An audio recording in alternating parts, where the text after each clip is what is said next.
so freaking bad. Wrestle me. Ladies and gentlemen, boys and girls, children ages 18 and up, welcome to Juice Pro Wrestling, episode 128, to hell and back. Yeah, fuck you, Sretton, you fucking judgmental asshole. He's judging today. This is a very special, by the way, those of you watching on YouTube right now, be sure to hit like and subscribe, share with your motherfucking friends. Those of you listening on all podcasting platforms right now, be sure to fucking share and leave a rating and review because it's easy to fucking do. And with Bruiser Bodie, Sretton the Savage, and myself, we have a very special panel this week. It's October. It's my favorite fucking time of the year. It's fall. I just had a fucking birthday. I'm a huge horror fan. It's Halloween season. To me, every day is Halloween, but especially during October. And what better way to kick this off than to have the actors, the producers from 100 Acres of Hell kindly introduce themselves. How do you even we can't follow that. Just kindly introduce yourself. calmly. We'll start with Miss Stacey Toy. Hi, I'm Stacey Toy. I was the production manager, right? Is that what the title is? I have so many titles these days that I don't even know what. I know that sounds like an asshole thing to say, but an asshole thing to say would be reproduction manager.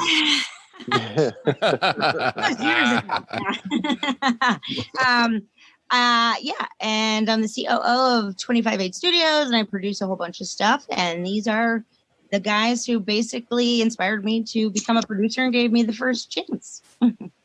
Nice. Very nice. Coming up next, we have Ernie O'Donnell. What's up? I am producer and co-star of 100 Acres of Hell. I play the character Morgan with my main man down there. He's down there somewhere. My lead, my star, the big man himself.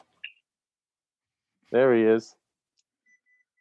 Bring it on home, Gene. Come on. Everybody knows him. He's former WWE fucking wrestler, and it wasn't his fault. We're talking about the one, the only Gene Snitsky. Well, I'm here to squeeze some juice, and I'm here to talk about 100 Acres of Hell. And I am in my beautiful home here in Orwigsburg, Pennsylvania. I'm excited to be here. Virtual reality world.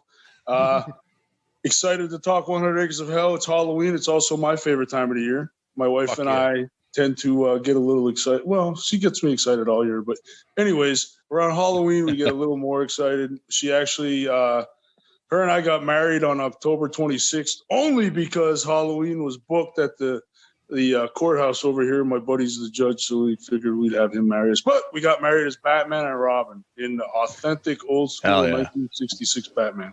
So, yeah, she's pretty awesome. But yeah, I'm psyched to be here, psyched to be talking 100 Acres of Hell. And actually, Stacey was kind of like, I'd call her more of the glue CEO, because she was the glue that held everything together. Yeah, when it was all falling apart. Yeah, a lot of... She took good care of the staff and made sure everything was taken care of that needed to be taken care of. And like she said, wore a lot of hats. And I can't even begin to thank her enough because she is awesome. Damn, Stacey, you got it, girl. You got Snitsky sucking up to you. What the hell? I know, and he has a super, he's got his own action toy. Action toy? What the fuck did you just say? I don't know. Stacey's got that action toy in her bedroom. Naked. Yeah. His name's Buzz Aldrin. From what I've heard, it's anatomically correct. Yeah. Hey, we were talking about 24-inch pythons earlier. Yeah. Oh, man. Yeah, look at those guns. Snitsky's still in great shape, brother. Good to see, man. See that vascularity? Oh, I see. Oh, yeah. Oh, God. Roadmaps of pain. Roadmaps of pain. And I didn't even eat yet today. I'm fasting. That's just how it is, man. It just never stops. So real quick, so your guys' movie, this dropped, what was it? 2019, right? Yes, I think it was October 26th of last year. Okay, now since the release of this film, I mean, is this obviously Ernie? I mean, you've done many films before. Gene, have you done any TV or anything before doing this film? Yeah, I did 5 years of Monday Night Raw, live TV every week. You know what I mean. I appeared on ABC a lot. What Would You Do? I was on a couple episodes there. I appeared in some European type stuff. I did a film for Bollywood. I've done commercial work all throughout Europe. Wrestled all around the world. Been to pretty much every corner of the earth. But one of my favorite trips ever was going to do Tribute to the Troops over in Afghanistan with WWE. My family members were all military. My brother, rest in peace, was a old guard down in Fort Myers, and my dad was in the Air Force. So it was cool to go and do that. That was my most rewarding trip in wrestling. Got to, shake hands, put some smiles on faces to people that are in the middle of nowhere, fighting for our freedom every day. So thank you to the military men and women out there. Couldn't do what we do without you. That's right. That's right.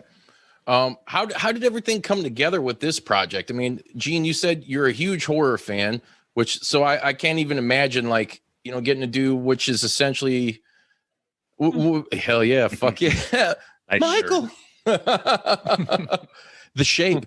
I mean, this being it's got to be like a dream come true for you, I mean, being a huge horror fan, now you're getting a star in your own horror movie. How between the three of you guys, and you can pick whoever goes first because I don't care. We'll be nice to let Stacey go first because she's a lady. How did everything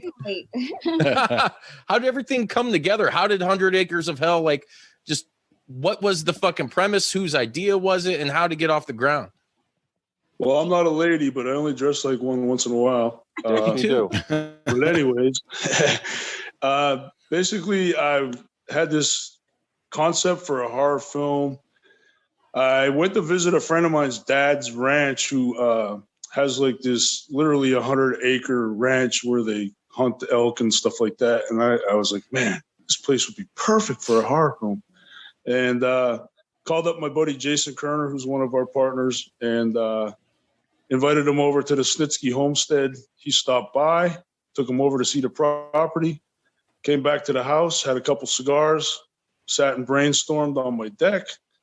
And then shortly thereafter, brought on Ed McKeever, and Ed and Jason came by the house. We did some more brainstorming. Jason came up with the characters. I came up with the name. We kind of just ran from there, and then brought on Ernie. Ernie got involved, and then Stacey, and the rest, they say, is history. But yeah, it was a long history. It was, yes, very long. Ernie, were you aware of Gene at this time? Were you guys friends beforehand, or was? No, I mean, I'm a huge wrestling fan. I've been a wrestling fan since I've been a little kid, but fuck yeah. Fuck yeah is right. But unfortunately, wrestling took that turn. I'll admit it. I got out of wrestling when Vince bought everybody? When Stone Cold and The Rock kind of started getting out, I kind of slid out. I'd watch periodically when Hogan would come in, but then when they kind of got rid of him and banned him for a while, it kind of sucked. But then I always would jump in when you'd hear Ric Flair had come in. But I saw Gene periodically, but I really wasn't a big follower at that point. I mean, like I said, I'm an old school 80s child of classic wrestling back in the day. But I definitely knew of him. But I was excited to actually work with an actual WWE wrestler. I thought it was really cool. And then when we brought on Samu, that was, from the Headbangers. That Samoan SWAT team. Yeah, man, that kind of blew my mind. And then actually get to work with both of them in the movie. It's like living your whole childhood over again. It's kind of mind blowing how it all came together, and the group of people we put together and the cast, and to work with Gene and some of the Samoan dynasty, it was just incredible. It really was. That's awesome. It's super cool to hear that too. Your fandom. I mean, are you watching any? I take it you don't watch any wrestling nowadays or anything? Now? No. I mean, to be honest, I'd rather watch stuff that Gene does, opposed to the new stuff, because he. Well, the WWE is kind of bad. Yeah, I mean it's. But dude, I'm telling you, like, if you ever get a second, check out AEW's got some really good shit. Yeah, my buddy Kevin did some stuff on AEW with Jericho, so I checked that out. And dude, the indie scene is super hot. They just finished up the Collective in Indianapolis this past weekend, which was like a group of all kinds of different promotions down in Indy. It was supposed to happen during WrestleMania weekend, but it didn't because of COVID. So they rescheduled. Yeah. I mean, dude, they had all kinds of AEW guys down there. You had John Moxley down there. They had Josh Barnett's Bloodsport, which is a pretty cool concept for a wrestling show. A lot of cool shit going on. I think the old style of wrestling when it was back then. I mean, even the stuff I think that Gene does on the road when he goes out is more geared towards that, opposed to the new soap opera. I mean, it's really heavy soap opera type style that the WWE does now, which kind of turns me off. And listen, I like the ladies. I have no problem with that. But some of that stuff gets a little too much for me and for the kids, I think. I agree. I mean, there's a time and place for that kind of stuff, and I'm no prude. Trust me, Stacey knows that. Gene knows that. I mean, but the way I grew up and watching wrestling was incredible. But to see how it's kind of morphed into certain things, I don't know. Kind of not too interested. But I would rather go pay to go to a small venue and see that, like I said, like the stuff that Gene does, than go see the WWE any day. Oh yeah. I got a second that with Ernie, because like I grew up, Hulk Hogan caught my eye as a 10-year-old flipping through the channels, and it was love after that. I was like, man, I got to do that someday. And like the larger than life characters, the big jacked up guys, it was like so cool as a kid. It's like, Hogan would come out, cut a promo, Macho Man would come out, cut a promo. It's like, oh man, I want to snap into a Slim Jim now. Yeah. Yes. But it's like, it was just so somebody cool, mention my name here? Dig it. But like back then, it was just more fun. Like now, it's like all the guys look like freaking underwear models. None of them can kick anybody's ass. Like my wife could kick half their ass. It's ridiculous. And I took her to a show up in Wilkes-Barre, and I'm like, honey, this is so-and-so. Honey, this is so-and-so. And she whispers in my ear, oh my God, these guys look so much bigger on TV. I'll tell you. Like, yeah, honey, you're bigger than most of these guys and probably could kick their ass. That was the ongoing joke for the night. Yeah. Were you there the night that Undertaker came out at Wilkes-Barre? No, this was the very last house show they had. I popped in for like an hour and then we left. Yeah. I stopped in to see Kyoto. We ate some catering and then we split. Kyoto's with AEW now, I believe. He's not officially signed yet. I just talked to him. I just talked to him last week, and he's not officially under contract yet. But he said they're talking about signing him once the COVID stuff passes. So once they're allowed to bring people into the arena. So that's the you got the sneak peek update. The Snitsky scoop report. Yeah. So, the Snitsky one-eyed snake scoop. There it is. There we go. Talk about Snakey again. Yeah. Gene Snitsky. Yeah. But hey, Gene, I think you'd probably agree with me. So the allure. Here he goes. The allure of wrestling when we grew up. I used to fight my brother in my house. I mean, I think we all style. did. We all did. And he would tell me that wrestling was Oh, now, we're going to have to bleep you for that, by the way. We are bleeping you. At my age, I would fight him tooth and nail saying, it's not. And then, of course, years later, when they had to go on the Tonight Show and make the announcement that, Hogan said it was sports entertainment, kind of like, it kind of changed things for a while. But people still forget these are some of the greatest athletes in the world. Absolutely. And take those hits for real because, they're good at what they do. So they can say it's choreographed, but it certainly ain't. Yeah, Gene, the list of your injuries to me, I'm like, what is that? Like when your ocular bone broke, I learned what an ocular bone was. Yeah, I've had a lot of injury, like smaller injuries, thank goodness. But yeah, I mean, it's not as people think it is. Right. I like probably the worst word to use. It's the word I always use is it's an athletic soap opera. You know, it's predetermined, but it's not. I mean, I've had broken ribs thanks to John Cena, broke my orbital bone thanks to Maven. I had you should have fucked Maven up for that. I did. I fucking hit him over the head with a chair. I bent the chair over his head. There you go. Yeah. And I had one eye. I was like seeing out of one eye. Speaking of one eyes. There you go. Nice. Anyways, I had I couldn't see out of my left eye. I was like, I hit him as hard as I could. And it was Survivor Series 2005. It's out there on YouTube somewhere. But if you want to get a good laugh, my eyelids hanging down like this. There's blood squirting out of my head. I couldn't see. And I had to hit Maven, Randy Orton, and Jericho, speaking of Jericho, with a chair. So it thankfully turned out pretty well. But I put a little extra oomph into Maven's because he deserved it. Fuck yeah, he did. There you go. But yeah, like Ernie said, man, it's a misconception. People think it's people think it's this, people think it's that. Yeah. I mean, you got to go through a lot of training to do it. And we'd weed out the guys I've trained at the Wild Samoan Pro Wrestling Training Camp. Oh shit, Pops, I love you. You're the man. But we had to do 1,000 squats before we even got into the ring. We did body weight squats, sets of 50. Then we hit 1,000, and then we got to go into the ring and run the ropes, take turnbuckles, learn how to bump, all that kind of stuff. So needless to say, it weeded out a lot of guys because not a lot of people could do 1,000 squats, let alone 1,000 squats, and then go run the ropes and all that kind of shit. Right. So you weed the guys out. You weed the guys out pretty fast. So what would you a lot think of guys the you see at the percentages? first day of training weren't there at the second day. Gina, what do you think the percentage of the guys that make it, so everybody knows? I mean, you got to be really tough to get through that camp. Oh, I'm not trying to. No, it's true. You got to be a tough son bitch to get through it. Yeah.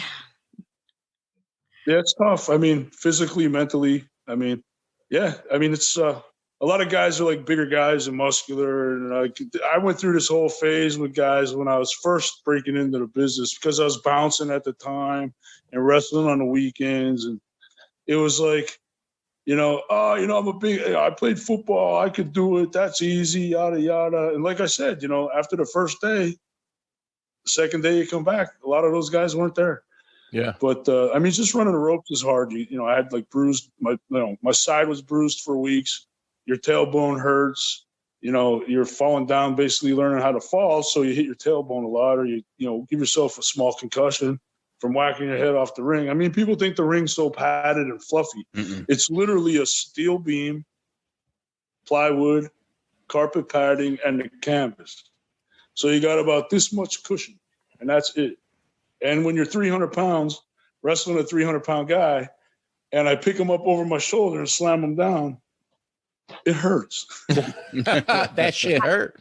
I took my son out to Samu, the Wild Samoan training camp, and even just bouncing back on the ropes and leaning, like that sucks. It's hard. It's not like padded at all. And I'm like, okay, mom's just gonna stay back and watch you. Well, yeah, I mean, it's like Ernie, like you were asking Gene how many of those guys, a percentile of who would show up. I mean, any of these, you look at any of these old training camps and even going back to, I remember hearing stories about guys going through Vern Gagne's training camp back in AWA, man. And holy Minnesota shit, was no joke, man. Minnesota. And look what, dude, the fucking Road Warriors, dude, Rick Rude, Mr. Perfect. The list goes on and on. Mm-hmm. RIP Animal, by the way, his wrestling buddy's sitting right over there. Yeah, Joe's awesome, man. Ironically, I just did a convention with Joe last November, and my wife finally got to meet him. And then, I saw that, and I was like, "Fuck!" But yeah, also, I want to quick mention my buddy Beast. I call him Beast, Chad Gaspard. Yeah, for sure. Yeah. Him and I trained together at OVW. One of my best friends. We used to go out and hang out all the time. And such that a was sad kind of story, took me by surprise and kind of slapped me in the face really hard. And that one sucked, man. he was a great dude. Loved his kid, and it sucks. Dude, hell of a man, though. Hell of a fucking man. It speaks volumes of his merit as a man and as a father, dude, to do that for his kid and to say, fuck, No, basically save every my time kid. my wife and I would, she just got to meet him last year too. And he would always bust my chops because he'd always invite me out to Gold's in Venice to work out with him and Michael Hearn. And he's like, oh, you got to, Snitsky, get your ass out here, man. You got to come out to LA. You got to come out to LA. And my very last words to him was, Beast, I'll see you in LA. I promise you I'm going to come out. And then that shit happened. And it kind of sucked. But That's hey man, it's fucking life. It's a cruel bitch. And you gotta fucking be around your loved ones when you can and just fucking be there for each other, whether it's via phone or doing some shit like this. I always tell my wife, I'm like, man, you don't know when your time's up. I lost a lot of friends, throughout the wrestling business, just, young guys keeling over, heart attacks and all, whatnot. And I was like, man, we just got to make the most of it. And every minute we're together, we try to have fun and joke and laugh. I mean, I'm like that anyways. I try to have fun all the time. And I'm the kind of guy that would, if you challenge me to do something to get a reaction, I'll do it. And I've just always been like that. So that's the motto we live by, man. Have fun every day. Try to laugh, have fun. And, just don't let anything bother you because that could all, I could walk out of the house and get hit by a car. Never know. Yeah, some Final Destination shit. Oh man. I will say, Gene brought that to the movie set too. That attitude. There you go. I swear we were just watching that, my wife and I. Which the first one? First one from 2009. Yeah, that's the best one. It's a good, exactly. Yeah, that's the best one. That's when she ended up ripping my pants off. I gotta get in there real quick. You never know what could happen. It was her final destination. Oh man, I love it. The sexual segues. It never stops. Never.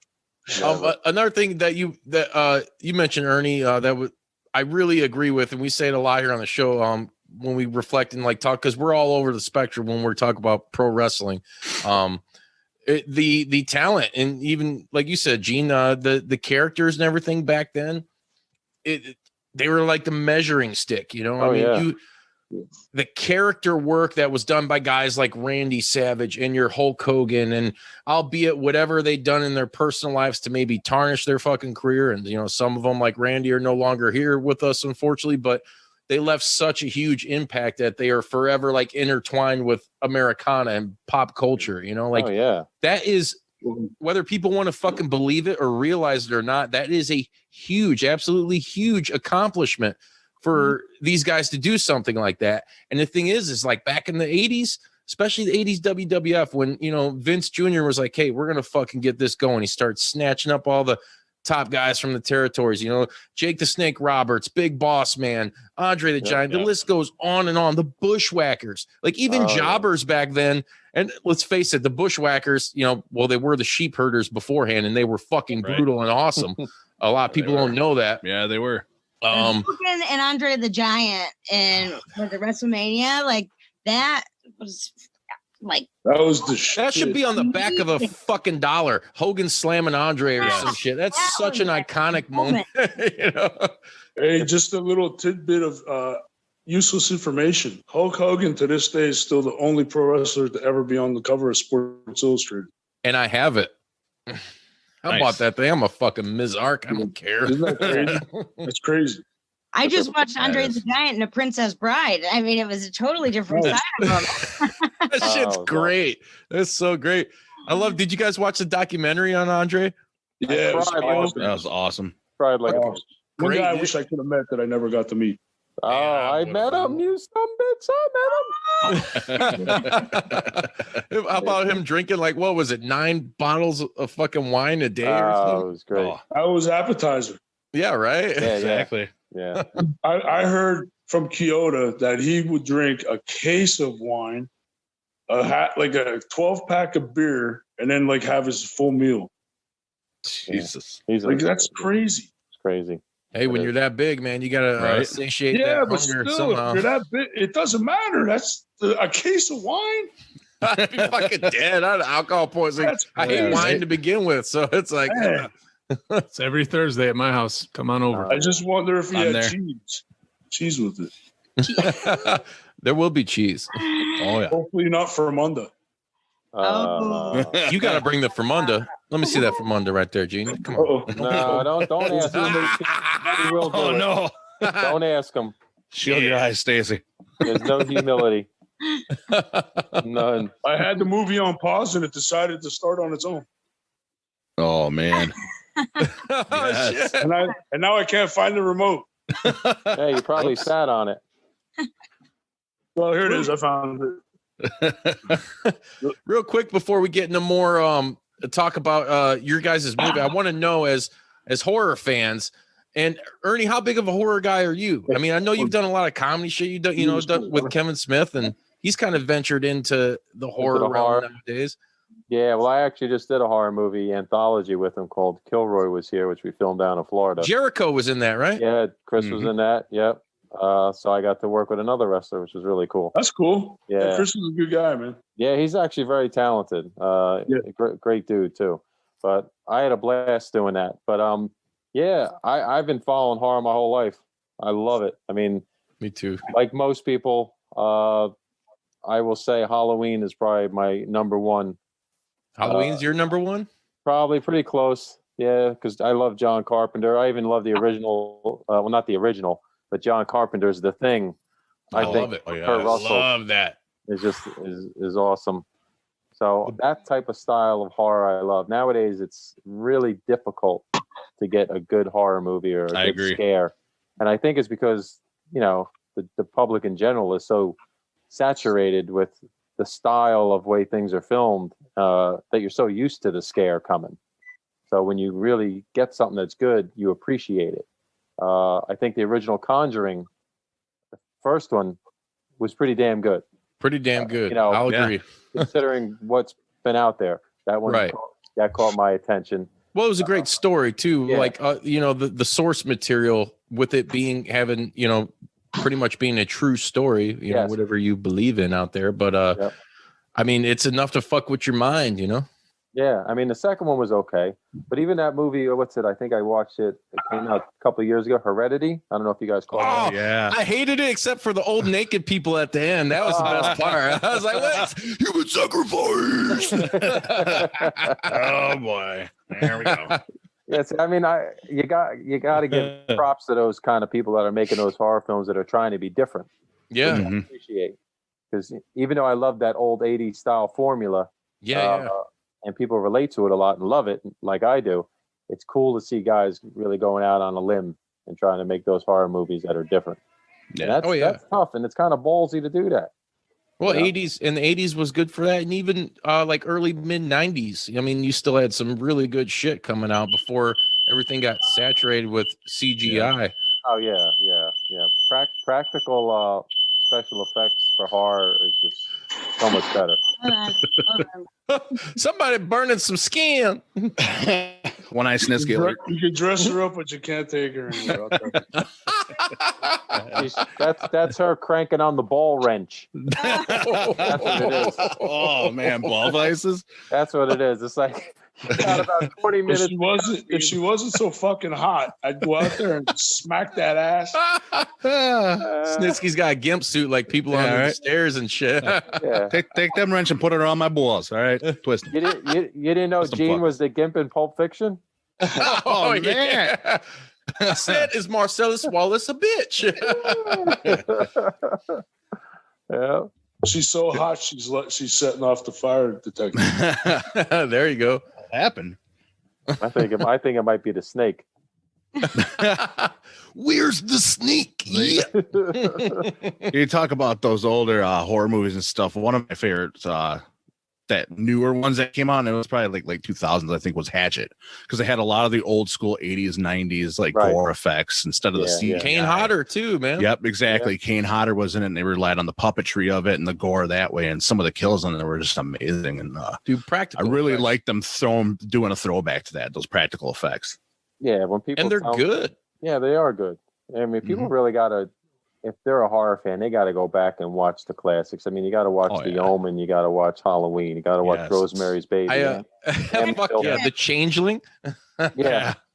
The original Yeah. Texas Chainsaw Massacre. Original Excellent. Texas Chainsaw. And where I live in scary as Northwest fuck. Indiana, my local theater it's called The Art, and it's like ancient. It's like a historical fucking place. It's one of the last remaining like old fucking theaters, probably in the country. But they just did a thing, and I think the motherfucker, because one of my buddies owns it. I think he stole my idea. But anyways, dude, they had played the original Texas Chainsaw last Friday, and I was like, $5, and you can go in there, you can drink beer and watch fucking one of the most intense, realistic horror experiences that has ever been recorded. Like, dude, Toby Hooper does not get the fucking praise that he deserves. And he's done a lot of good shit too, other than Texas Chainsaw. I mean, well, if you think about it, the three most iconic horror films, in my opinion, are Friday the 13th, Halloween, and Texas Chainsaw Massacre. That's a good three, baby. That's my Halloween horror trifecta. I would say my favorite probably, and I mean, I love joking around. Like Gene, you were talking earlier, like, just keep it real, fucking being, you never know when shit can happen. I love just trying to be as happy as I can be with circumstantial shit in life. But I love comedy shit, and I love it blended with my horror. That's why I love like franchises like Evil Dead, But dude, Return to Living Dead for me is like, that's where my fucking heart is, man. I love it. And just as a punk rock guy in general, like that whole atmosphere, it scared the shit out of me as a kid, even though, Tarman's so like, it fucking is all silly and shit. But dude, it was so fucking good, man. And it was like, it had me sitting there like as a 7-8-year-old kid, like thinking, oh shit, there's a cemetery down the street. Like, this motherfucking ghoul's gonna come out of here. Like, That's awesome. And all the shit, when you're little and you see like, oh, these are based on true events and shit. And I'm like, oh God damn it. Man. Yeah, right. The Exorcist scared the crap out of me. And I was just gonna say The Exorcist. We had Irene Dietz, who played the double for Linda Blair. So like the Pea Soup. Your mother sucks cocks in hell, Karen. And so she was in the start of our film for 100 Acres of Hell. But yeah, when I go out to LA, I always go and we meet up at her house, and I always tell her, you tormented me when I was a kid, so I'm coming to your house and I'm tormenting you. It's fucking awesome. Right. So that's what the Tall Man did for me. Oh, dude, Phantasm. the Tall Man. You guys have to love scared the piss out of me. Phantasm. Fucking love it. That's like one of my favorites ever. Oh, Angus Scrim, man. R.I.P. Yeah. God damn, I love that franchise. I fucking love it. I think it just got better and better. But there's something about that first one, especially I love like they just did like the restored like 4K, whatever the fuck they're calling it now. And man, just the way he was walking, and it's the 70s, so everybody's looking funky as shit. There's just some lanky evilness about it, man. Like that stoic look always got me, man. I'm just like, oh God, boy, yeah, boy. Nice. Plus, it's a really cool, iconic visual with that ball with the spike. Oh yes, dude. They like everybody when you say Phantasm, the first thing they think of is that damn metal ball. Yeah, exactly. They released some kind of box set or something. I don't know how many years ago it was, but it came like with one of those metal fucking balls. Oh no way! I got. And you hit a button and like the little things pop out. Nice. And you know what's unfortunate about this podcast is that every time people watch it, they're gonna remember is the snake. They're not going to give a fuck about anything else. All right. It could be game changing, life altering. I wouldn't say unfortunate. Never seen something so big in my life, I swear. You're asking. Well, I started calling my wife the snake charmer, but that's neither here nor there. She plays your flute. Is that what you're saying? She is the Piper of Hamelin.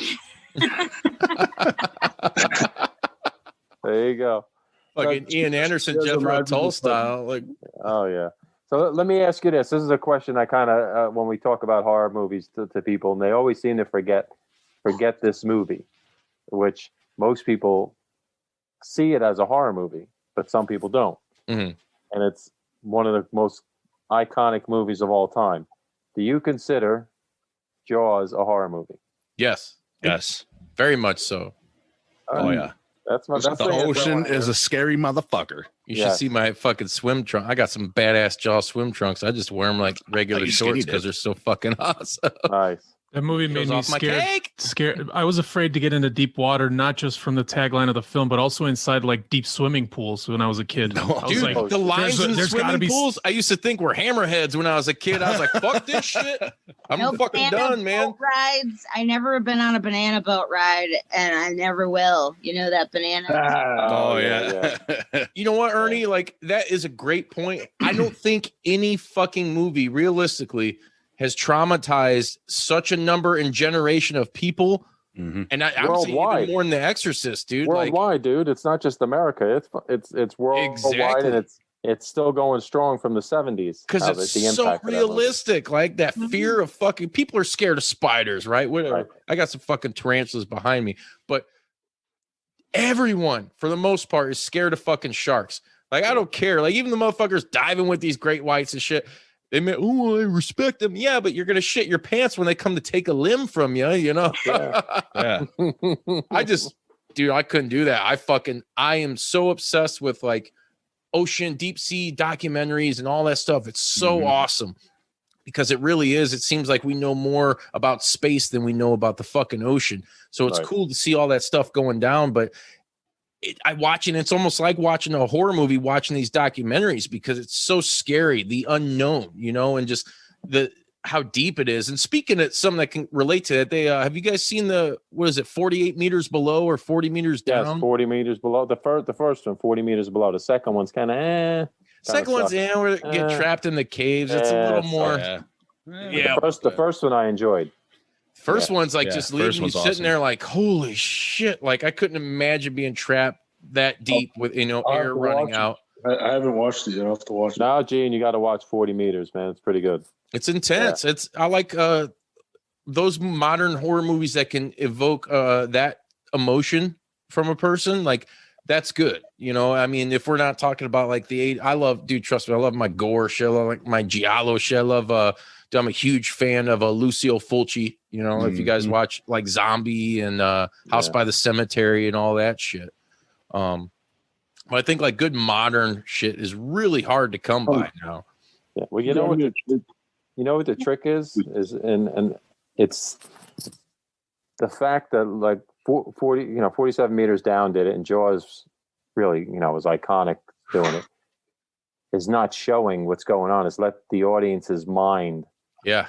determine what's happening. Yes. Because what you can't see, especially in the water in the deep sea when it's dark, and I mean that's scary as fuck. Give me the fucking Yeah. creeps right now. I know, I right? mean, if you're 50 meters down and you're in pitch black and you got nothing to protect you, Nope. I don't give a fuck how No, big thank you you. are, how strong you are. You're gonna shit your fucking pants. Gene's sitting there like, Yeah. Because I'll And when punch a shark in the fucking head. I'd be the first one to go after. My luck. Right? Gene, what movie creeped you out the most horror wise, or did any of them? I'll be honest with you guys. I was going to mention about it was actually a made-for-TV movie back in the day that I always thought was like underrated, but was so creepy. Was Dark Knight of the Scarecrow. I love that movie. I have it on DVD actually somewhere in my house right now. I bought it at a farmer's market for like $5. But I just always like that whole like I don't know. It's just the whole film's just I don't know, creepy with the way they picked on the special needs guy and all that. And then he ended up being the hero of the film and they ended up getting killed. It's just like, I don't know, the whole story behind it, the way it was shot, like just, I don't know, maybe just because I was a kid, but I always just loved that film. I thought it was so cool. But what was that called again? Dark Knight of the Scarecrow. I don't know. The guy that played the dentist in Mr. Dr. Giggles. Oh, yeah. He was in it. He was the guy that they killed that was the hero. He was also in Darkman. Wasn't he Durant or whatever? In Darkman? I'm not familiar with that flick, but Sam Raimi, early 90s. Dark Man. Come on, Gene. Got to see it. That's good stuff. It is good. I like it. Liam I Neeson. wish I had Yeah. the life of leisure to sit around and watch films all day, but I'm busy at Priority One Surplus selling lots No, of this is a long stuff. time ago shit when you were Marketing. growing up. Yeah, I was a tender young lad when that shit came out. I was watching that shit on Scrambled Cheater Box. Yeah. Well, you guys mentioned about Spectrum before, about a Spectrum, and I remember that's what made me think of it. I would put the little aluminum foil thing on the back of my TV to watch Spectrum Wrestling from Philly Yes. Oh, yeah. Nice. on the Prism Network. Remember that? Prism. Nice. Ew. Wow. Yeah. Dude, Gene, real quick, since we're dive back into wrestling real quick, because we're ADD, we'll go all over the motherfucking place. It's a superpower, not a disorder. right. Being a Philly guy, I mean, what were your thoughts on the original ECW, and then being a part of the WWE ECW shit? Like, what were your thoughts on that? It's funny you mention that because when I was first breaking into the business, my tag team partner and myself would go and just like it was customary in those days to go to shows and introduce yourself, shake hands with everybody, get some FaceTime before FaceTime was actually FaceTime, and just get to know everybody and try to work your way and break your way into the business. So my partner and I would go down to the bingo hall, and that's where I first met Paulie, first met Dreamer, first met the Dudley Boys. Like that's how we started to break in. We just would show our face. They let us work out in the ring a little bit, stuff like that. I went to see them perform up at Jim Thorpe at the Flagstaff Hall back in the day. They would even do shows at those kind of places, and just always digged it, man. They had that show on the Nashville Network, was it back in the day? They had TNN. that show. TNN. Yeah. So like I watched it, religiously, and I loved it, man. I thought it was great. It was something different at the time. Wrestling needed something a little different. It was, bloody, hardcore. And I enjoyed it, man. And it's funny because I got to work with pretty much all those guys after, getting the WWE and everything. Wrestled, Dreamer a bunch of times, RVD, Little Nunzio, and like all the guys. Guido, yeah. Then with modern day WWE version, I thought they had something to work with, but they just kind of, I don't know if they lost interest in it or if the TV deal wasn't going as planned or something. But it just because it started off like It was hot fire, man. Yeah. it was the show, and then, I remember getting that fucking so like the Rise and Fall came out, right? And this is still fresh after, because to me, like, man, I continue to watch wrestling. There were some really bad periods, what I call like the Cena era. I still watch, but I wasn't a huge fan of, I mean, we're coming off of fucking the Monday Night Wars and all that shit. And then before that, like what I call like the golden age. 80s and early 90s. It just, man, dude, it didn't really catch me like that stuff did. But once they start talking like, okay, hey, we're Rise and Fall ECW, it did huge fucking numbers for a DVD. It's a great documentary. And then they did the One Night Stand pay-per-view. And that, I remember like going to Hooters with a couple of buddies and like fucking watching that shit and just being like, fuck yeah, dude. It felt like something organic again coming up. But then as soon as they fucking aired that first episode on Sci-Fi and I saw the zombie come out, I was like, it's fucking done, dude. It's Vince's fucking shit. Yep. Paulie ain't really gonna have too much to do with it, and they're fucking done. It was heartbreaking. And what it became was just a bastardized. It was basically what NXT is. It was like, well, we're gonna use this to bring guys up, and yeah, I mean, like I said, there was a lot of potential when they dropped the ball. I don't know if it was because of the television deal or Vince was just ego, losing interest. I mean, I don't know. I can't really speak for that. But the guys, I mean, we had a nice, talented group of guys. I was there. Lashley was there. Punk was there. Bob Holly. Yeah, the Pope was there too. Yeah, we had a good crew of guys, and everybody could work, and everybody was, 100% into it. So I can't really put my finger on, what happened. But unfortunately, like you said, it fizzled out, and then, But so Gene, what it is. I got another action figure out of it. So Gene, who's the when that stuff happens and that goes down? Who is it? The guys in the back that control the creative as far as where you guys are going to go, where the storylines are going to go, all that kind of stuff. So it dictates what you guys do, or do you guys add to that story? It's basically, like I said earlier, it's an athletic soap opera, and there's a team of writers, and they, create storylines and, stuff like that. So yeah, it's. I mean, I had probably like 30% input on my character. You did. The other 70 was all like, what the writers and Vince wanted to do. Probably more than what they fucking got now. Yeah, no. Well, Kidding. unfortunately, I don't know who the writers are now, but they're, the stories obviously aren't that great.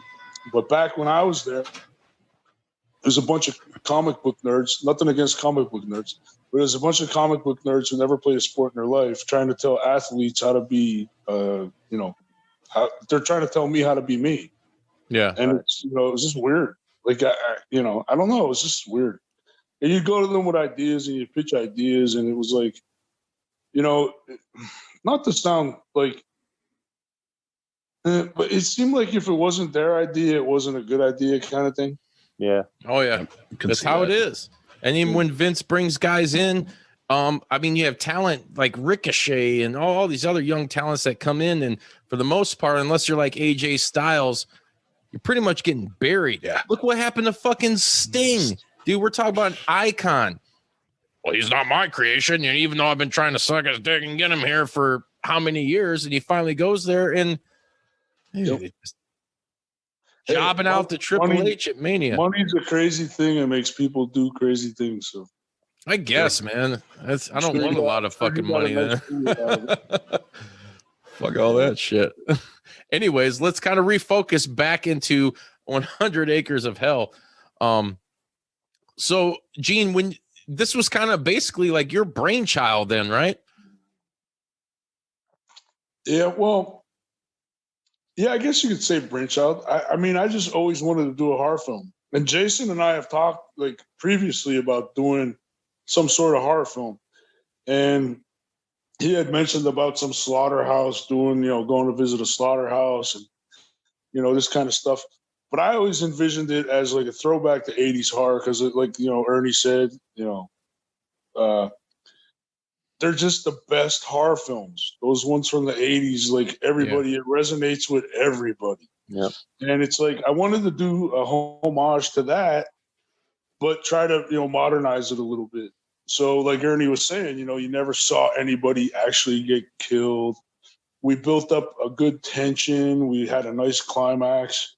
The fight scene at the end, I thought was pretty damn good. I'll put it up against any out there. Epic. And I mean, just the visual of the fire and the close up on my face by the spikes. And like, it was just cool. Like, that's like, I thought it was cool, man. It came out really good. The editing, turned out great for the fight scene. The music set up perfecally. Like, because you never know how the film's going to be. You just never know. Who did your guys' score for the film? That's Michael James Romeo.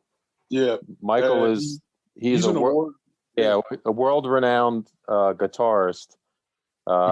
He's Symphony X is his band.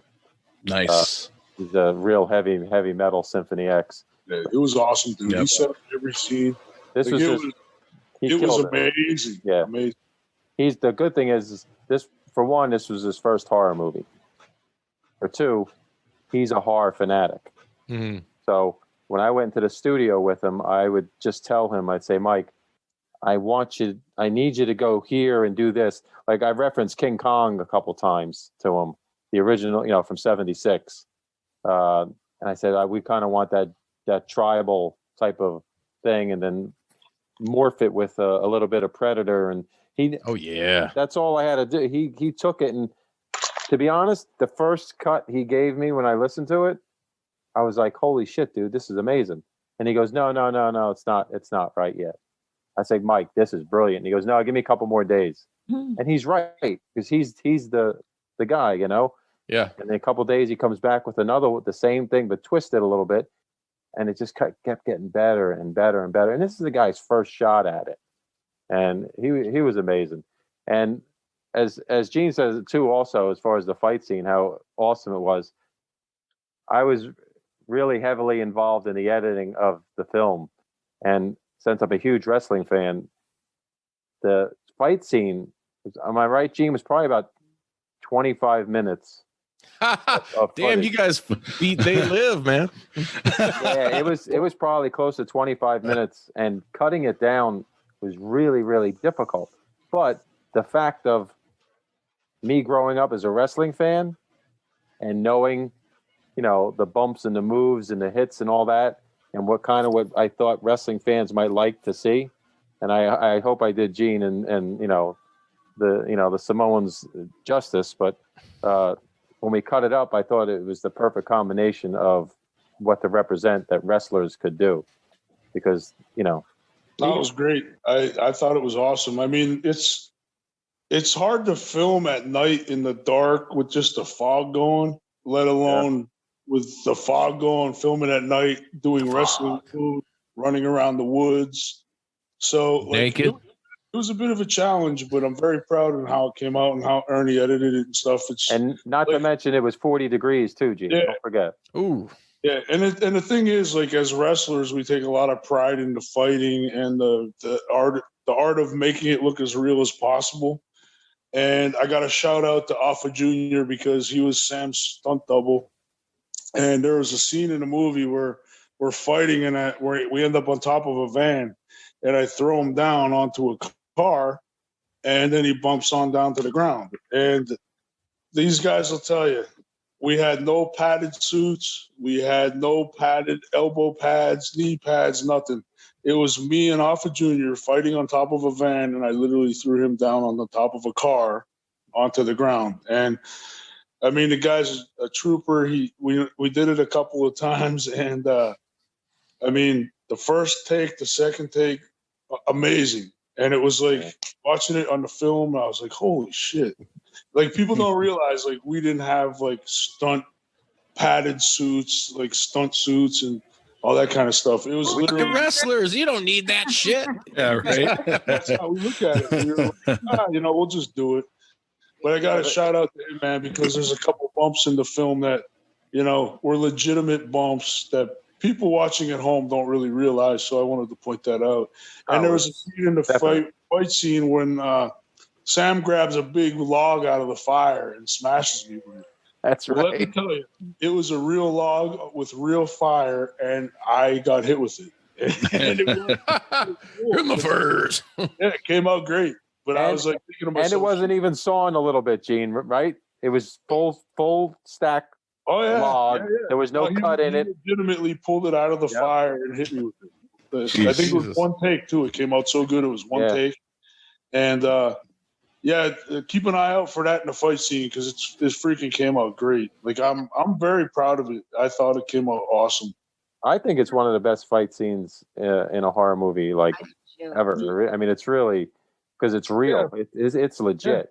Well, that's the thing too about working with too Samu. legit to quit. Samu and I have worked together in the wrestling ring thousands of times. He was the guy who broke me into the business. Him and his dad and his brother Lloyd. I mean, I've been around Sam. I've worked with Sam. I know Sam's nuances. And, Ernie will tell you, Stacey will tell you, Sam had this freaking mask on, and you could fucking barely see out of it. And there's me and him doing a full fight sequence through the woods in the dark, like Ernie said, in 40 degrees. And he's got this fucking rubber head on and can't even see out of it. But we were having fun. You know what? That's why everybody did it, because we were having fun. We enjoyed it. And, everybody was passionate and believed in the project. That's really what it was. Because we all wanted to make it. Watching it was because we're behind the camera and you can't not watch it. It really it would give you goosebumps even in the middle. It would wake you back up because you feel like you were going to die from being on set for so long. But I mean, they did an amazing job. And correct me if I'm wrong, but I think we filmed that at 2 or 3 in the morning. Yeah, it was. Oh yeah. No, nice. It was everything was late. Most of the film was shot in the early morning. Witching hour, man. Yes. Mhm. Yes. But it was well worth it. No doubt. It was a lot of fun. we were bitching a little bit here and there because, you know, It's cold. it was cold. It I know. cold. I was I'm not gonna lie. Between every take, I ran over to the fire and stood by Yes, it. I know. And I had my car close to the set because we had no trailers. And me, Gene, and our buddy Jeff and Jim, we get in the car, turn that fucking heat on. You know, we'll wait for the next scene, man. It was cold. Yeah, You know? Oh, yeah. it was. Yeah. We'd also It was fun, though, run lines in that car as Gene was farting all over it too. All protein. Yeah. Oh, yeah. Oh yeah, that protein's gonna get you. Oh yeah. Him and his protein bars. There was protein wrappers all throughout my car every day that I left.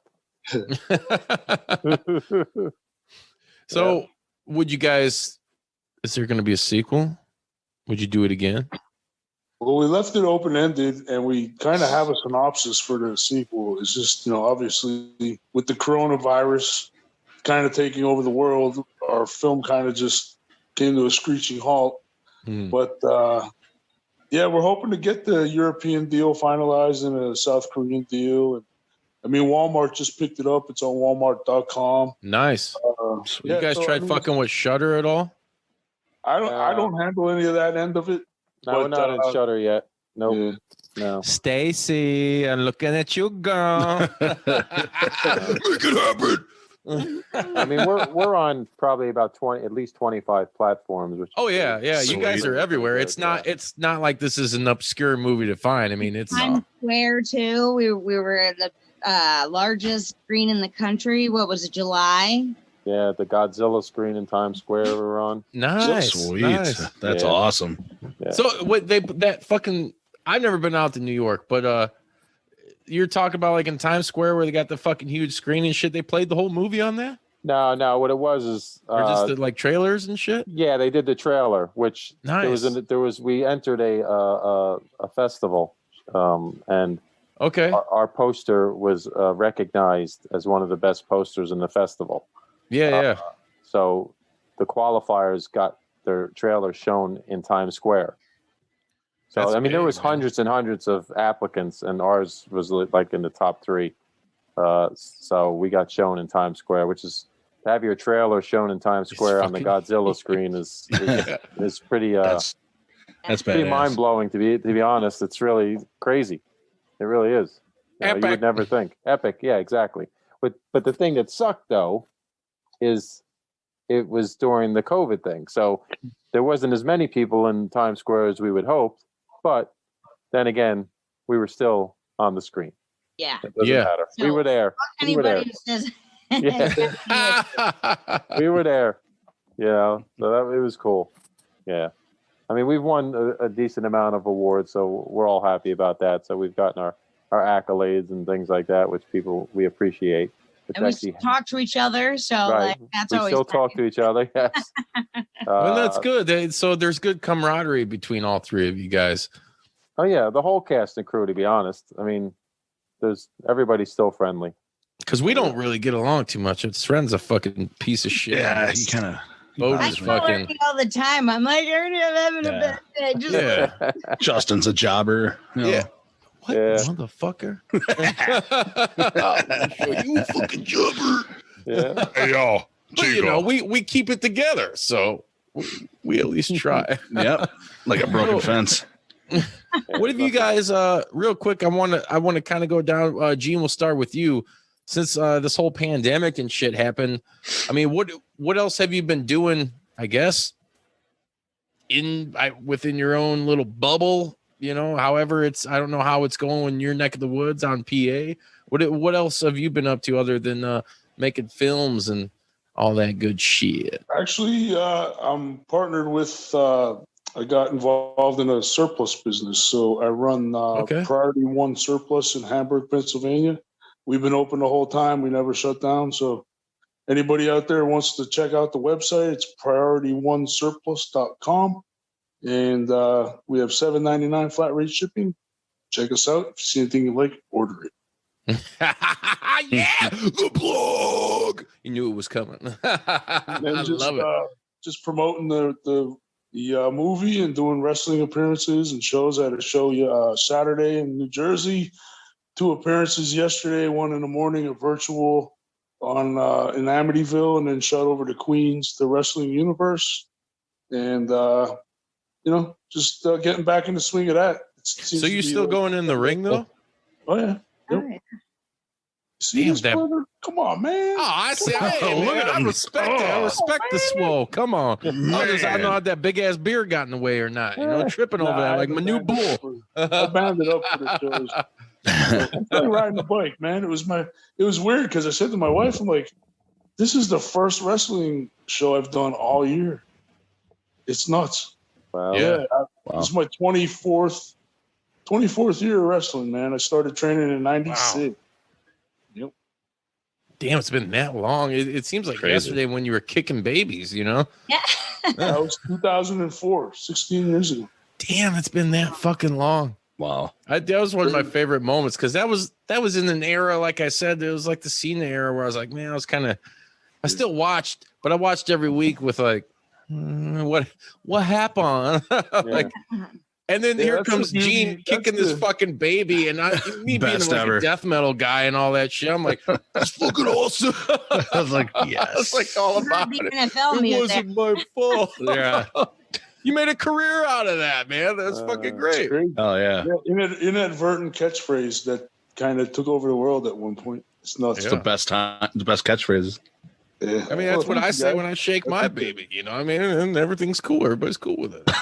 I always joke around when people come into the shop and they recognize me and they're like, "Oh, no, it's not my fault." I'm like, "Yeah, I heard that before." It's funny. It's like every day of my life I get it, probably 3 to 5 times, and it was like I just happened to say it in an interview with JR my second week on Raw, and Stephanie kind of saw the potential, I guess you could say, and she came up to me after the segment and she's like, whatever you do, make sure you always say it's not my fault in any interview you do. But I was like, all right. So that's just kind of how it happened. I just said it and Nice. got Nice. legs, and it just kind of organically happened and took off from there. But yeah, I'll gladly talk about it 14 years later, because as a performer, Ernie could speak to this, Stacey as well. If you, if you're remembered for anything 14 years later and people are still talking about it, still asking you to do podcasts, still paying to get your autograph, you must have did something to where it brought out some emotion in the fans. So I'm flattered as a performer that people are still wanting to talk about it too. Fuck yeah, dude. That's super Right awesome.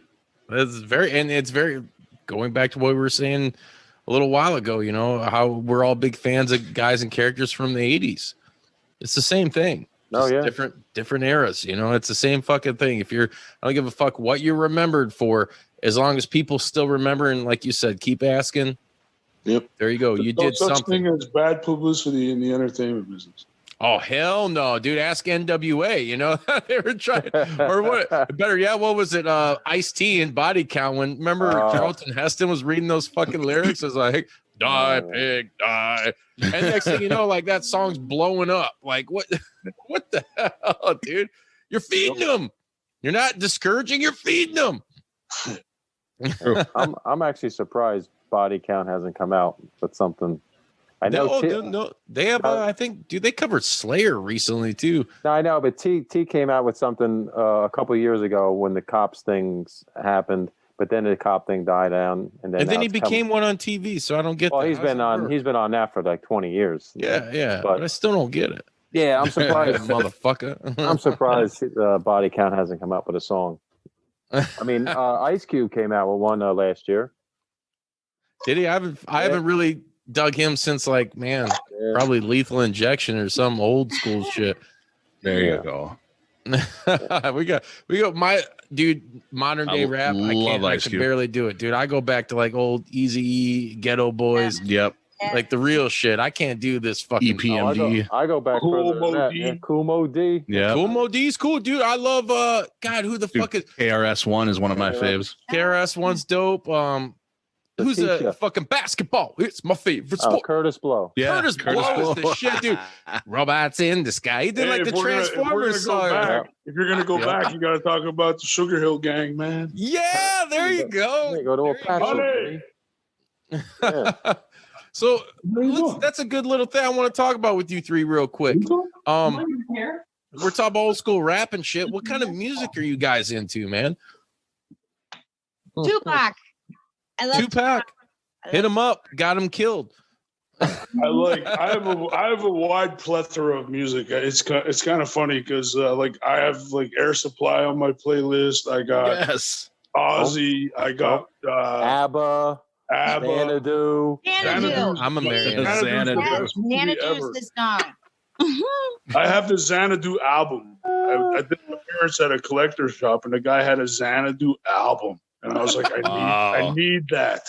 Remember we were driving somewhere. That was your fault. He turned it on, and then he just started singing, and I'm in the passenger seat like, what the fuck is going on? You know, no lyrics. So bad. No, Xanadu's freaking awesome, dude. That's like the best flick. Because I always joke with my wife when we watch it. I'm like, I don't know what the hell kind of LSD that guy was on. The highest of grades. Oh, yeah. Some of the shit in that film, you're just like, how the fuck did that guy think of that? What about you, Ernie, musically?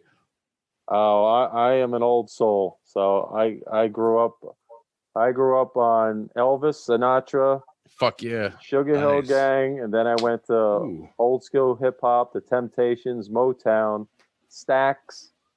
You know, I'm all about. I should have been black. Hell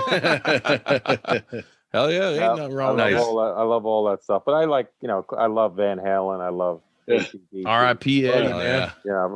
I actually got the chance to meet Eddie Van Halen back in the day. I was playing football at Missouri, and they asked the football players if we wanted to work security for the Van Halen concert at the Hearn Center. And I was like, hell yeah. So I made sure to get in the barricade, and I literally, instead of watching the crowd, I watched the concert the whole time. And then backstage after the show, I got to meet him, and I was like really excited. And, most guys that meet me could, vouch that I have a pretty solid handshake. So I was like combining the solid handshake with how excited I was to meet him. I kind of like, Crippled his hand? give him a little extra squeeze, and I could vividly remember Eddie Van Halen looking at me and laughing and going, "Oh man, I gotta play guitar with that hand." It was pretty funny. And then he gave me a bunch of picks to send home to my brother because my brother was a guitar player. So that was cool. Hell yeah. Very cool. That's my Eddie Van Halen story. Nice. That's amazing. That's super That is fucking amazing. awesome, man. Yeah. What about you, Stacey? What are you listening to? I love like the 90s stuff, like from the I Love the 90s tour, because I'm friends with a lot of them now, like Kid and Play, All for One, Coolio, Coolio. Yes. all that Thank you. stuff. I heard Kid and Play in there. That's awesome. I like know it. they're so cool too. They're so cool. Ain't gonna hurt nobody. I know. I love House Party. I love the House Party movies. Dude, Fuck it. I love Guilty House Party. Pleasure. Great Yep. movie. I'm right there with you. I love all that kind of stuff. So that, and then like the Goo Goo Dolls and Shine Down, I guess. I'm a plethora. And then Christian music too, just because, I like a little diversity. Represent the church, Stacey. Right. Hey, it's all good. We accept Yeah. them. We accept everybody. But yeah, I thought you were gonna say like Cannibal Corpse or something. I was gonna be like, yeah, my sister in metal. I do like me a little Lemmy though. I did like Yeah, Lemmy. Motorhead. Go. Oh, dude, Motorhead. Who Hell yeah. didn't? Yeah. Yeah. Like- What was the one when we were at the Grammys? What was it? Hollywood Vampires? Because they did. Oh, that's With Johnny Depp and Alice No, Cooper. that was the Cooper. song, right? How could you not love Cooper, dude? Yeah. I saw Alice with I think it was Zombie. Was it Rob Zombie, or he was in concert in Reading, and I went down to see him. Man, that was freaking awesome. It was so good. Dude, he could still tear it up, and he's like what, Hell fucking yeah. 70s, almost 80 years old, whatever. However, Well, just like old he is, Kiss, his man. voice Kiss is still going strong, and those fuckers are like 80 years old. All right, Yeah, right. Strata! Yeah. I can remember fucking listening to Kiss Alive 2 on a record player over and over and over. Oh, And then man. you had the fucking tattoos, and you were like, "Oh, this is the best ever." Come on, Bodie, hook Gene up with some of that Doctor of Love. Stand up. You don't gotta be afraid. Get down. Love is like a hurricane. Yeah, dude. Ooh, yeah. It's in Satan's service, baby. Yeah, dude. Satan's service. Don't you Yeah. know? I was part of the I Kiss had the Army. action figures. I had the puzzle. I had Yes. everything. Nice, I was like dude. a Kiss. That's awesome. I was a Kiss fanatic. Yeah, you had to because Gene had it on everything. He's a Yeah, you genius. got to. He's a He's marketing. a genius Yeah, because guy. he. The I mean, playing I'm the cards were same the way. best If I had, because they made the puzzle on the back. So you Yeah. were like, oh, I need this one card. Oh, you got that card? You got that Kiss card?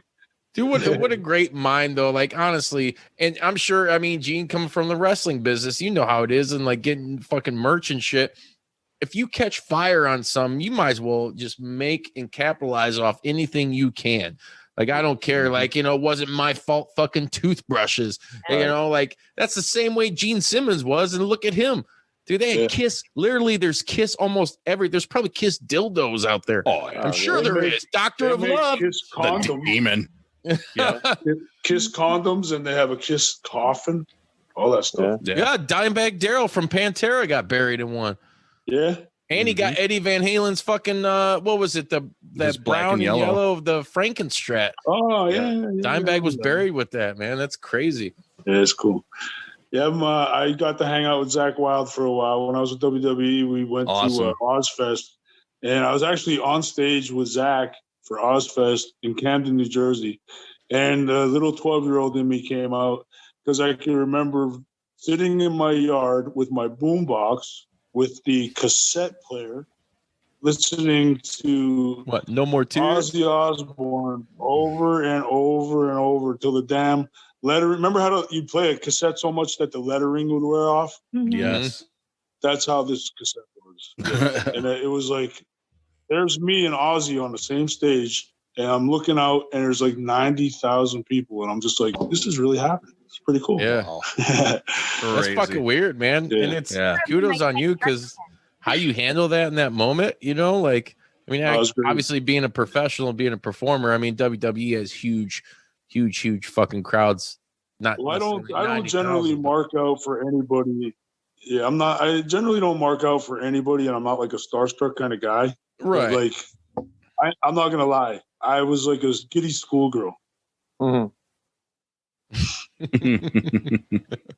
That's not a far stretch. And I don't know why you guys got like kind of thrilled that I said. Ernie, have you ever marked out for anybody?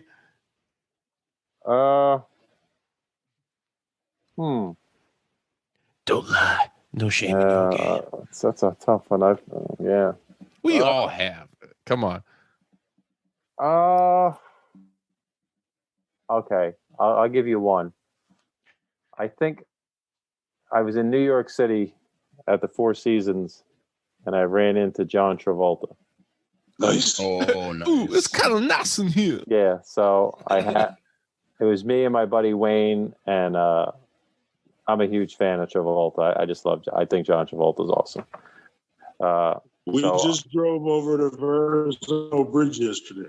Yeah. Saturday Night Fever, baby.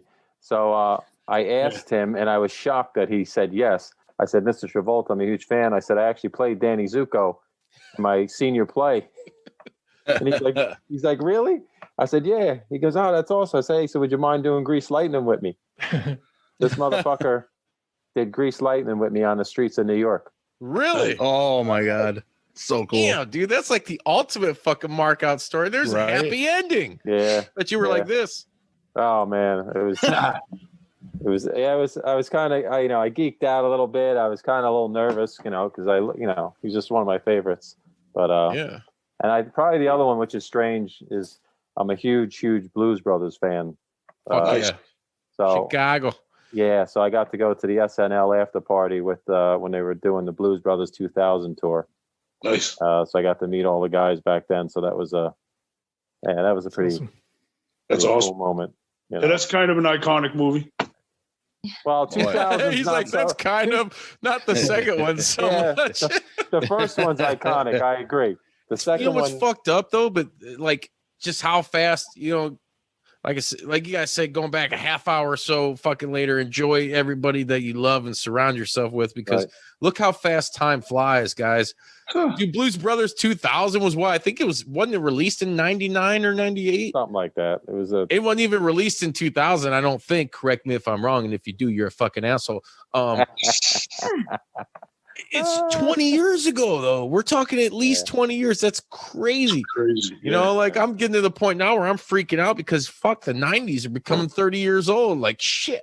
my wife and I say that all the time. We're like, you know, I had my 30th class reunion a couple years ago. I'm like, where the hell did 30 years ago? Right? I'm coming up on 20, man. It's too. fucking insane. It's nuts. It is nuts. It's all right. Live every day, baby. Yeah. Yep. You got to. Stacey, what about you, real quick? Have you met anybody that you ever like just like, ooh, shit? Like there's been a lot of people. Me? Well, give me one. Yeah, Ernie taught me how to curse. Muy poquito, a very small amount.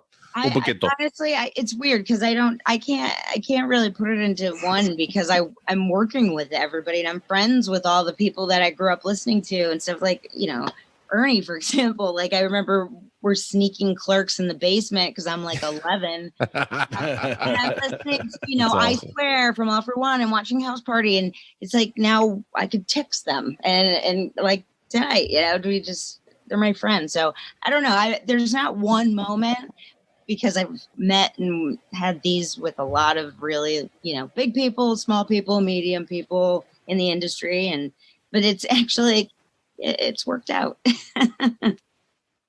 Oh yeah. I first met Stacey, and she invited me to do a shoot with her for WNEP at the Blue Mountain High School.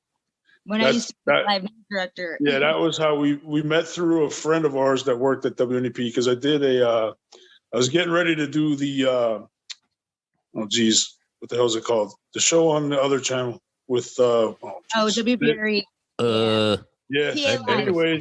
Anyways, I got booked to do a show there, and that's how I met Stacey, through the guy that got me onto the show. And then she's like, "Oh, I'm doing this shoot at Blue Mountain. Why don't you stop over?" I was like, "All right." So I got to help her with that. So that was kind of cool. Yeah, absolutely. It was fun. I love getting to know these guys, and that's what I mean. It's been years now. Gina, like I said, when you guys were trying to, you know, undress him with your eyes or whatever, I'm like, he's like my brother. He's like my brother. Yes. Yeah. I'll be coming down to visit you and your wife. Thanks for the invitation. I know I'll have to stop down and bring an edible arrangement or something. Yeah, my wife's. You got edibles? To hang out. Yeah. Now my wife's awesome. It's I'm a very lucky guy, man. That's all I gotta say. I get to do what I love to do. I got an awesome wife. I got an awesome house. I got an awesome gym in my basement, and life is good. Dude, so you're down in fucking Pennsylvania, right? Well, it depends on where you're at. Maybe if you're south of Pennsylvania, I'm up in Pennsylvania. Mm-hmm. Gene is Pennsylvania. Being a big horror guy, I mean, I'm being down that way. You got to be a big Romero guy, right? Honestly, not really. Really? Yeah, I'm more like a Victor Miller kind of guy. I love like Friday the 13th is like my favorite film. I have the original. Yeah. I got a lot of like paraphernalia from Friday the 13th throughout my house, because my wife and I have the concept of we're just gonna have like a big like display of anything we want to throughout the house. So that's how it should be, brother. I agree with you. I got a giant Batman in my living room. I got a big thing from. I'll show you. Hold on. Nice. Fuck yeah, I want to see some. My giant Batman. Nice. Bodie's getting a bad boner over here. I had Holy one. shit, I've been having one. Oh yeah, we got that Magna on the fridge. It's like a big plaque kind of thing. Dope. Yeah. That's killer. And I got some super soakers too. You got those full of bleach. You do it big. Oh yeah. And then I got my little Camp Crystal Lake photo thing that I got to get a picture for. Oh yeah, yes. Yeah, it's we kind of do what we want to do. That's awesome. good. It's like life's too short, so that's right. Decorate your house how you want.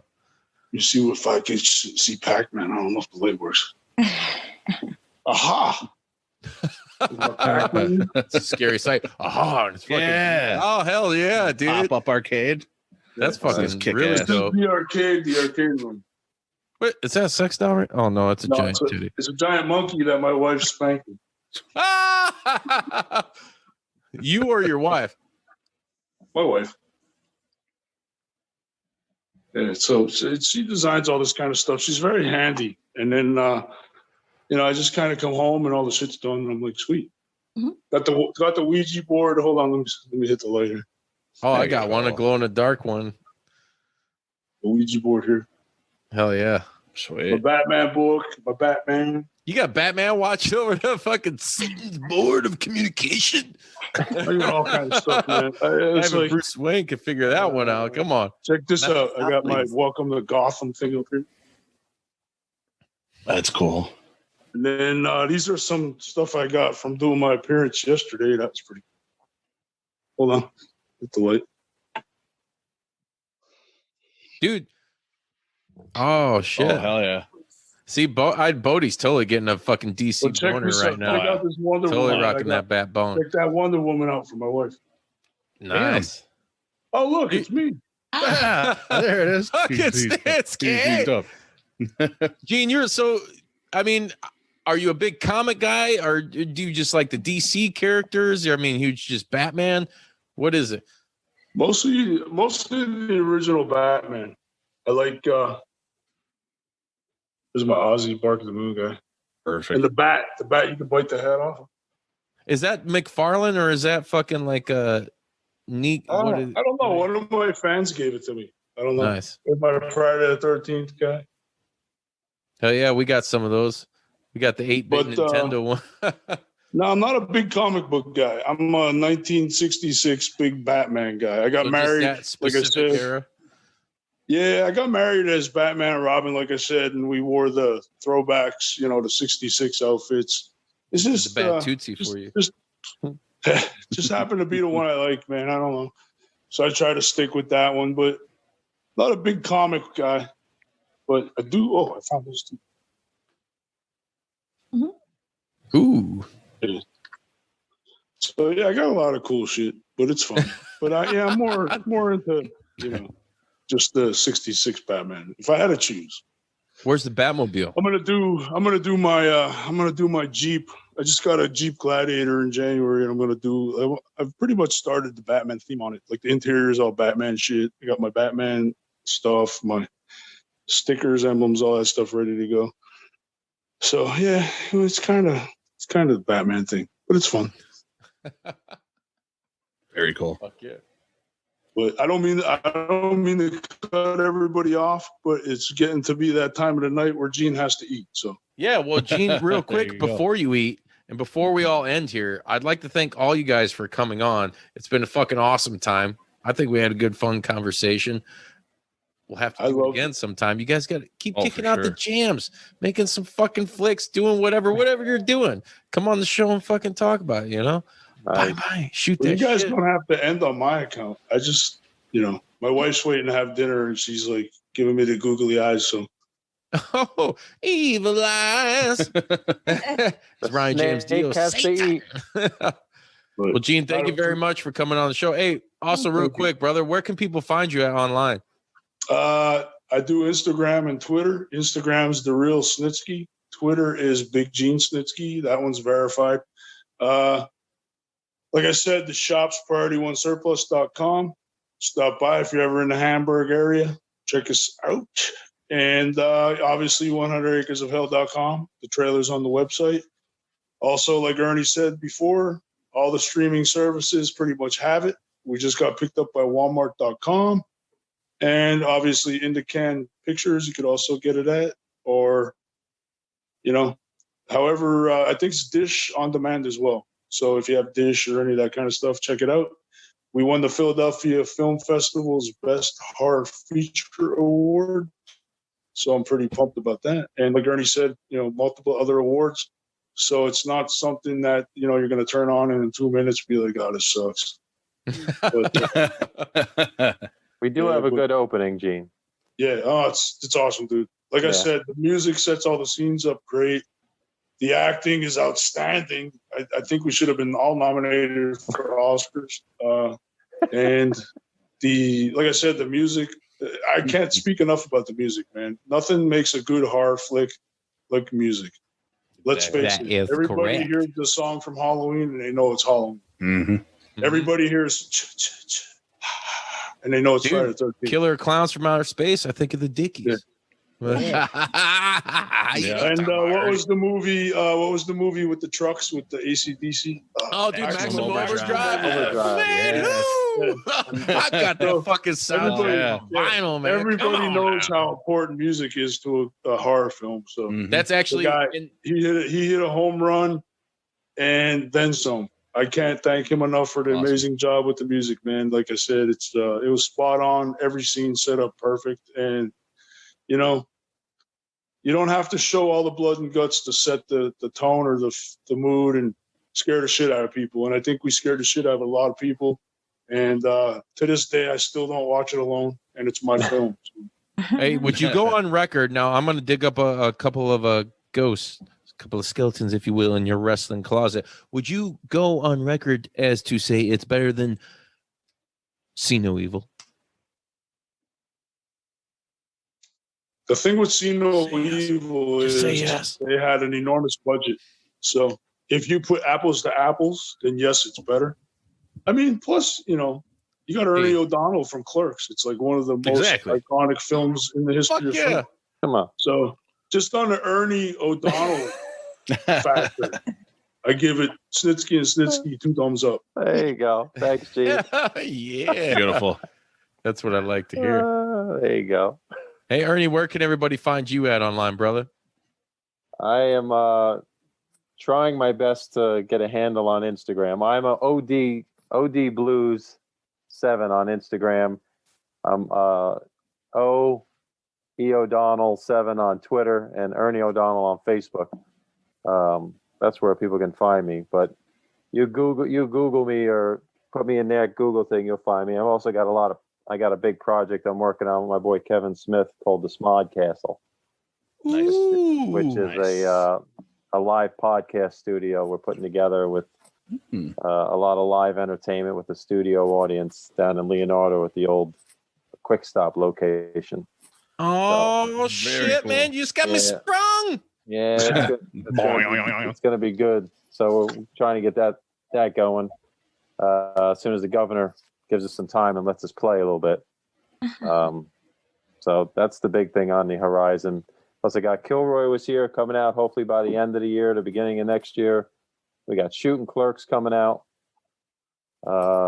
Jay and Silent Bob reboot is out right now. I seen it. Oh my God, I was dying. I like So Yeah. good. Good job. Yeah. Good on you guys. Yeah. Oh my God. Great job. Thanks. Keep making movies that I can identify with when we're like 60 and 70. It's like, Yeah. yeah, Dickie Yeah. Fart jokes here. I know, right? I love it. Exactly. I'll Yeah. do it. And then I got 2 comedy pilots got in production, and then I'm working on a big production movie with my girl Stacey down there that we're trying to put together. Very cool. Nice segue into Stacey. There you Stacey go. Toy, Miss Stacey Toy. Ooh, you can find me at Stacey Stacey Toy on Facebook, Instagram, LinkedIn. And like Ernie said, I'm working on projects with him. And we've got some TV shows, we've got some feature films, we've got some documentaries with, world-renowned blues artists. And there's just so much stuff kind of going on. I was filming 3 weeks ago with Heidi Germain Schnappoff, who is one of the top stunt doubles, females in the network and in lots of films. She was the double for Jamie Alexander in Blind Spot. So she's, it's nice to be around a lot of creative people, and everybody kind of works, together or brings you in and whatnot. But yeah, there's a passion project, if you will, that Ernie and I have been kind of working on too. So hopefully that we'll be able to talk about more soon as well. Fuck yeah. Sweet. Really fucking sweet, guys. Well, thank you guys for coming on the show. We're going to be spreading the love everywhere. Hey, and thank you guys for fucking listening. We fucking love you. Remember, our voicemail is 1-872-267-4199. Fucking tell us if you love us, if you hate us. Really don't give a damn. Just interact because that means something. We're on Facebook, Instagram, and Twitter. Just look for Juice Pro Wrestling. We're on all podcast platforms. Until next time, this is the Juicer. Wet 'em up. Wet 'em up. Wet 'em up. Wet 'em up. Yeah. Wow.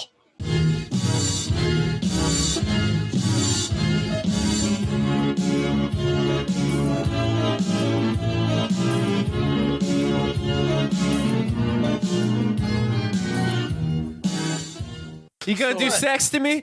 Did you like that video? If so, be sure to hit like and subscribe and check out more killer content from your boys at Juice Pro Wrestling. Whoa, yeah!